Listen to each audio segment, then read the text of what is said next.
This is our Emergency Operations Center, or our EOC. An emergency operation has to operate 24/7, as disasters can happen at any time. Therefore, having a multi-hazard ZOP will be an effective approach to manage our Emergency Operations Center. This is Tamara, one of our on-duty operators. Hi, everybody. What is 24/7? It means our center has to operate 24 hours per day and 7 days per week, basically every day the whole year. We have to be able to inform the community and our stakeholders at any time if there is an emergency. Let's sit around the meeting table.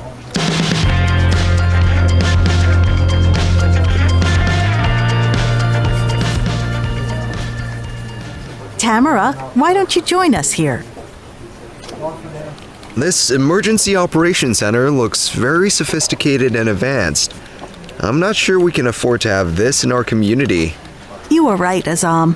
To manage and maintain an EOC, you need resources, capacity, and capability. Since we are the local disaster management office and we have to provide support and services to many communities, including your Nami village, we need to have this facility. It would be good if each community has an EOC, but it doesn't have to be this sophisticated. The most important thing is to have the EOC functions. What I mean by that is there are dedicated people, there are plans and procedures, which is the EOP, there is the minimum required infrastructure and equipment, such as communication equipment and electricity, and there are logistics and reserves that can be used and mobilized during an emergency.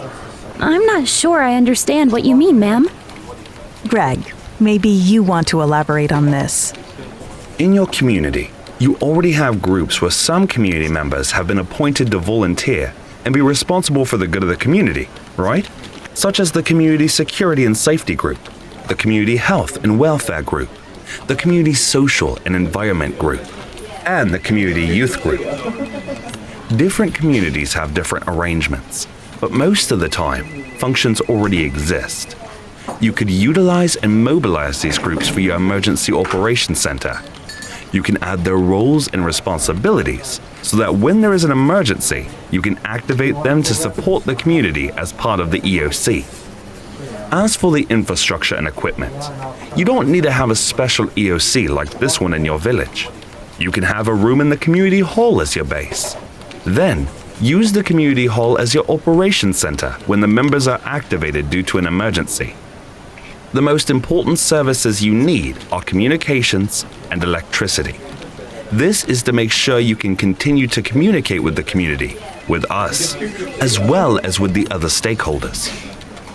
If I may add, you don't need to have someone working 24/7 in the community hall, but you do need to make sure there are designated persons who can be reached or contacted and activated at any time if there is an emergency and get to the community hall as quickly as possible.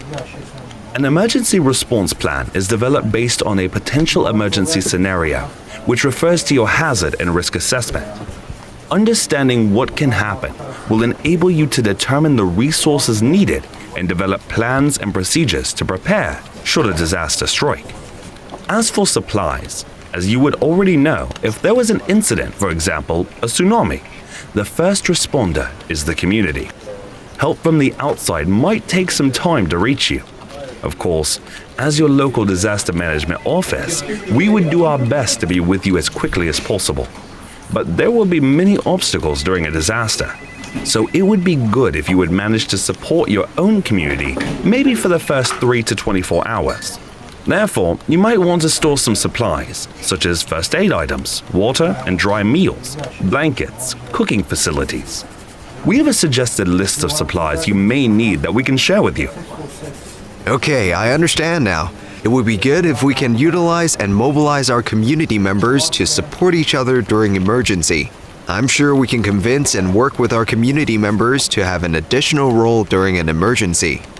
Azam, one of the key things to be able to manage the function of an EOC is to have the capacity and capability to do the work. So once you agree with your community members, we would be happy to provide the training for them. As a matter of fact, maybe Adam and Aziza and one or two more can do some kind of on-the-job training in our EOC for 3 to 4 days. We could also go to Nami Village to do a couple of training sessions there to make sure you have the capacity to manage emergency response operations during a tsunami. Wow, that's great! Yes, ma'am. I would like to do the on-the-job training here. This is great. Thank you, ma'am. We now have a plan to work on the EOP and the capacity training for the EOC. I think we can now move forward.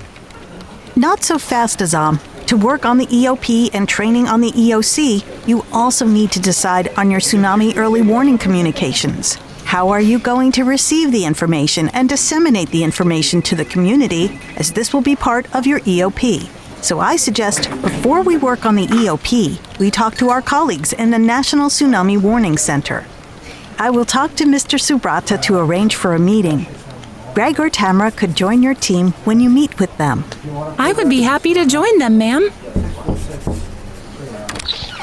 Ma'am, your next guest has arrived and is waiting in your office. Okay then, why don't you discuss with Greg and Tamara about the next steps, starting with the meeting at the National Tsunami Warning Center. I will arrange your visit with Mr. Subrata for you. I have to go now. It's always a pleasure meeting with all of you. Nami Village is very lucky to have champions such as you. Thank you, ma'am. We couldn't do this without your support and guidance. Okay then, Greg and Tamara, we'll see each other again sometime next week at the National Tsunami Warning Center. Please let us know 2 days before the confirmed date and time so we can arrange our travel to the city again. Sure.